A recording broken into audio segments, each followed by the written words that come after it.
کتنی ہی مثالیں ہیں جہاں ہم نے آپ کی خیانتیں، آپ کی جہالتیں آپ کے سامنے واضح کی، آپ کے جھوٹ بتائے، احادیث میں تحریف معنوی لوگوں کے سامنے رکھی، آپ کسی کا جواب نہیں دے سکے، اور ابھی آپ نے ایک ناکام جواب دینے کی کوشش کی، وہ بھی کلپ آپ کے بارے میں نہیں تھا، وہ مولانا طارق جمیل صاحب کے بارے میں تھا، اور اس میں بھی آپ نے ایک جھوٹ بولا میرے اوپر، وہ میں آگے انشاءاللہ بیان کرتا ہوں۔ تو ایک تو آپ نے کہا کہ میں جواب نہیں دوں گا اور کبھی نہیں دوں گا، پھر آپ نے شرط لگائی کہ لاکھوں کی آڈینس ہوگی اور لوگ آپ کی بات کو سیریس لیں گے تو تب میں جواب دوں گا۔ مرزا صاحب وہ بھی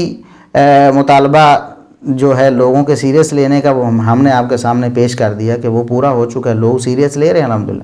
باقی لاکھوں کی جو آڈینس ہے وہ بھی انشاءاللہ ہو جائے گی، لیکن لاکھوں کی آڈینس جو ہے نا وہ ضروری نہیں ہے کسی کی بات کو سیریس لینے اور اس کا جواب دینے کے حوالے سے۔ اور پھر آپ نے کہا میں جواب نہیں دوں گا، اور ساتھ جواب دینے کی ناکام کوشش بھی کر دی۔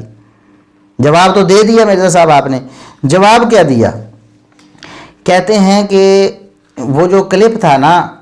حضرت علی نہیں مولا علی، یہ کلپ اگر آپ یوٹیوب پہ سرچ کریں حضرت علی نہیں مولا علی تو انشاءاللہ ہمارا کلپ آپ کے سامنے آ جائے گا، آپ اسے دیکھ سکتے ہیں۔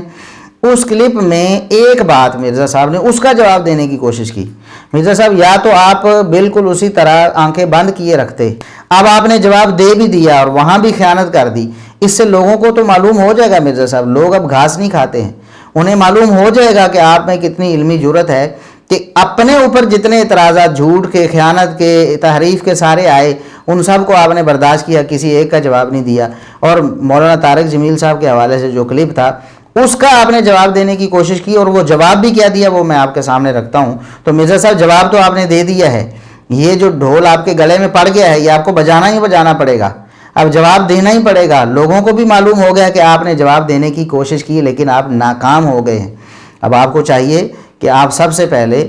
ہمارے اس لیکچر کا جواب دیں جو آج ہم دینے والے ہیں،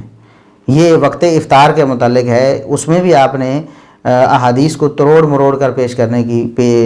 جو ہے نا وہ کوشش کی ہے، اور پھر اس سے بڑھ کر ایسی روایت پیش کی ہے جو اصول محدثین کے مطابق، خود آپ کے مطابق جو کسی طرح بھی قابل قبول نہیں تھی، اس کو آپ نے صحیح حدیث کہہ کر لوگوں کو بتانے کی کوشش کی، انشاءاللہ اس میں بیان کریں گے۔ اسی طرح ہمارا پچھلا لیکچر جو تھا آیت مبالہ کے حوالے سے تھا، اس میں آپ نے جتنے جھوٹ اور جتنی خیانتیں کی ہیں وہ بھی ہم نے پیش کی ہیں، آپ سر دست ان کا جواب دیں۔ آپ نے وہ ایک پرانا کلپ پکڑا اور اس میں بھی خیانت کی، میں بتاتا ہوں آپ کو۔ مرزا صاحب کہتے کیا ہیں کہ اس کلپ میں کتنی ہوشیاری کی ہے، آپ کو نہیں پتا کہ کس طریقے سے زہر انجیکٹ کیا ہے۔ میرے بارے میں کہہ رہے ہیں کہ میں نے زہر انجیکٹ کیا ہے بڑی ہوشیاری سے۔ کہتا ہے کہ وہ جو حدیث ہے نا کہ علی سے محبت نہیں رکھے گا مگر مومن، علی سے بغض نہیں رکھے گا مگر منافق، اس کے بارے میں اس نے کہا ہے کہ ابھی میں اس حدیث کی صحت میں نہیں پڑھوں گا۔ میرے بارے میں کہا کہ میں نے کہا کہ اس حدیث جو صحیح مسلم سے انہوں نے پیش کی کہ اس حدیث کے بارے میں نے کہا کہ میں اس کی صحت میں نہیں پڑھوں گا، یہ بات کہہ کے آگے چلا گیا۔ کیا مطلب؟ اپنی پبلک کو یہ میسج دے گیا کہ یہ روایت جعلی ہے، کیونکہ جب آپ کہیں گے کہ میں اس کی صحت میں نہیں پڑھتا، مراد یہ ہے کہ صحیح نہیں مانتا۔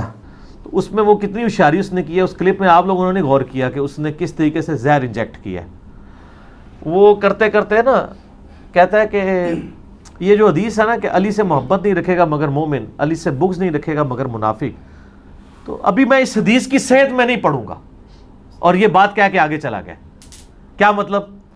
اپنی پبلک کو یہ میسج دے دیا کہ یہ جعلی روایت ہے، کیونکہ جب آپ میں اس کی صحت میں نہیں پڑھتا، مراد یہ کہ میں اسے صحیح نہیں مانتا، صحیح مانوں تھا۔ لوگوں کو ان کے بقول میں نے لوگوں کو میسج دیا کہ یہ جو صحیح حدیث ہے نا یہ جعلی ہے، نعوذ باللہ۔ مرزا صاحب پہلی بات تو یہ ہے آپ نے خیانت کی ہے، آپ نے میرے الفاظ کو بدل دیا، کیا ضرورت پڑی تھی آپ کو؟ ظاہر ہے کہ جو الفاظ میں نے بولے تھے ان الفاظ سے آپ کا موقف یا آپ کا اعتراض بنتا ہی نہیں تھا۔ آپ نے سمجھا کہ میں ان الفاظ کو بدلوں اور الفاظ بدل کے ایسا لفظ وہاں بولوں جس سے یہ اشتباہ پیدا ہو جائے لوگوں کے ذہنوں میں کہ میں واقعی شاید اس روایت کی صحت کو مشکوک بنا رہا ہوں۔ اب دیکھیں وہ لا یحبک الا مؤمن ولا یبغضک الا منافق، یہ حدیث تھی، صحیح حدیث ہے، ہم اس کو صحیح تسلیم کرتے ہیں، اور ہم نے کبھی بھی اس حدیث کو ضعیف نہیں کہا، بلکہ صحیح بخاری اور صحیح مسلم کے بارے میں میری کتاب کا آپ مقدمہ پڑھ لیں، صحیح بخاری کا مطالعہ اور فتنہ انکار حدیث، اس کے مقدمے میں ہم نے یہ ساری عبارتیں بالاجماع ثابت کی ہیں کہ محدثین کا اس بات پر اجماع ہے کہ بخاری و مسلم کی مرفوع متصل تمام کی تمام احادیث وہ صحیح ہیں، ان میں سے کوئی ایک حدیث بھی ضعیف نہیں ہے۔ لہٰذا آپ یہ کہہ کر لوگوں کو مطلب دھوکہ نہیں دے سکتے کہ ہم نے کسی حدیث کو ضعیف قرار دینے کی کوشش کی ہے، وہ بھی جو بخاری یا مسلم میں ہو اس کے بارے میں۔ دوسری بات یہ کہ آپ نے یہاں میں نے بولا تھا کہ اس کی سند پر بحث نہیں، لا یحبنی الا مؤمن ولا یبغضنی الا منافق، یہ ایک روایت، اس کی سند پر یہاں بحث نہیں ہے، اس کی سند پر ہم یہاں بحث نہیں کرتے۔ جب بھی ہمارا ایک طریقہ کار ہے، جب ہم کوئی روایت پیش کرتے ہیں اس کا نمبر پیش کرتے ہیں، صحیح بخاری میں، صحیح مسلم میں یہ نمبر ہے، یا ابو داؤد ترمذی میں یہ نمبر ہے، تو وہاں چونکہ امام بہقی رحمہ اللہ کی عبارت کے ضمن میں یہ بات آئی تھی، یہ حدیث انہوں نے اپنی عبارت میں نقل کی تھی، تو میں نے کہا کہ اس پر ہم سند تو بخاری مسلم کی بھی ہوتی ہے نا مرزا صاحب۔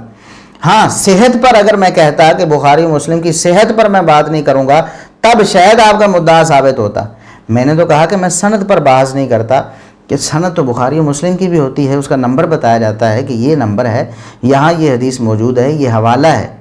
تو سند کو بھی، حوالے کو بھی سند کہہ دیا جاتا ہے۔ تو میں نے کہا کہ میں اس میں نہیں پڑھ رہا کہ یہ حدیث کہاں کہاں آتی ہے، یہ تو میں نے قطعاً نہیں کہا کہ بخاری مسلم کی اس حدیث کو میں ضعیف مانتا ہوں نعوذ باللہ، یا میں اس کو جعلی کہتا ہوں۔ اور اگر آپ کے ذہن میں یہ شبہ گیا تو مرزا صاحب میں آج آپ کے سامنے یہ شبہ رفع کر رہا ہوں،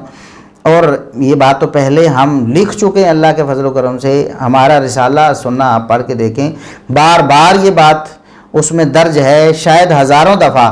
السنہ کے جو سینکڑوں 104 شمارے آ چکے ہیں، ان میں آپ کو ہزاروں دفعہ بلا مبالغہ یہ بات ملے گی کہ بخاری و مسلم کی احادیث جو ہیں وہ اعتراض سے ماوراء ہیں، ان میں کوئی حدیث ضعیف نہیں، وہ ساری کی ساری صحیح ہیں۔ تو یہاں سند کے لفظ کو نکال کے میرے الفاظ میں صحت کا لفظ داخل کر کے آپ نے ایک ناکام جواب دیا۔ وہ کرتے کرتے نا کہتا ہے کہ تو ابھی میں اس حدیث کی صحت میں نہیں پڑھوں گا۔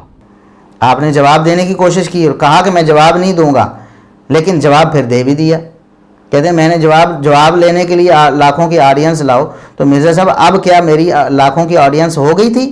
کہ آپ نے جواب دیا؟ اس کا مطلب یہ ہے کہ جواب پہلے بھی دیا جا سکتا ہے، لیکن آپ چونکہ ناکام ہیں، آپ کے پاس جواب ہے نہیں، اور جو جواب دیا ہے اس میں بھی خیانت اور تحریف کر دی ہے، میری طرف جھوٹ منسوب کر دیا ہے کہ میں نے سند کی بجائے صحت کہا تھا، اور لوگ تو دیکھیں کہ واقعی جی صحت کے بارے میں انہوں نے کہا، تو اس کا مطلب ہے کہ شاید صحیح نہیں ہے۔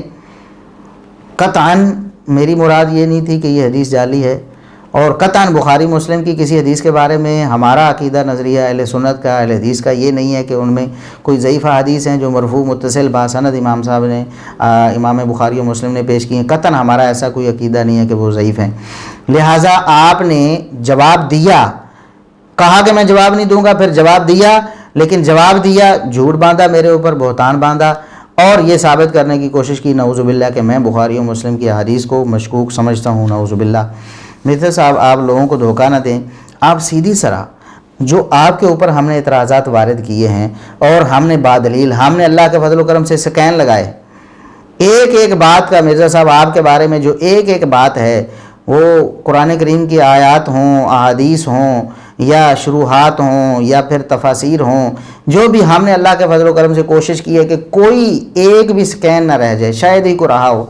ہم نے سکین اوریجنل کتابوں کی تصویریں آپ کے سامنے پیش کی اور عوام کے سامنے، عوام کی عدالت میں پیش کی۔ انہیں تو سمجھ آ رہی ہے، آپ کو سمجھ نہیں آ رہی، اللہ تبارک و تعالیٰ آپ کو بھی سمجھ دے۔ اور ہم یہاں پر یہ اب مطلب یہ بھی شاید سختی ہماری طرف سے ہو گئی کہ ہم پہلے آپ کی جھوٹی بات کے بارے میں کہتے تھے کہ لعنت اللہ علی الکاذبین، کہ جھوٹوں پر اللہ کی لعنت ہونی چاہیے، ہم اس سے بھی ایک قدم پیچھے آ جاتے ہیں۔ ہم بجائے اس کے کہ لعنت اللہ علی الکاذبین کہیں، ہم اللہ تبارک و تعالیٰ سے آپ کی ہدایت کے لیے دعا کرتے ہیں کہ اللہ تبارک و تعالیٰ آپ کو بھی ہدایت دے، اور جو لوگ راہ حق سے منحرف ہو چکے ہیں اللہ تبارک و تعالیٰ انہیں بھی ہدایت نصیب فرمائے۔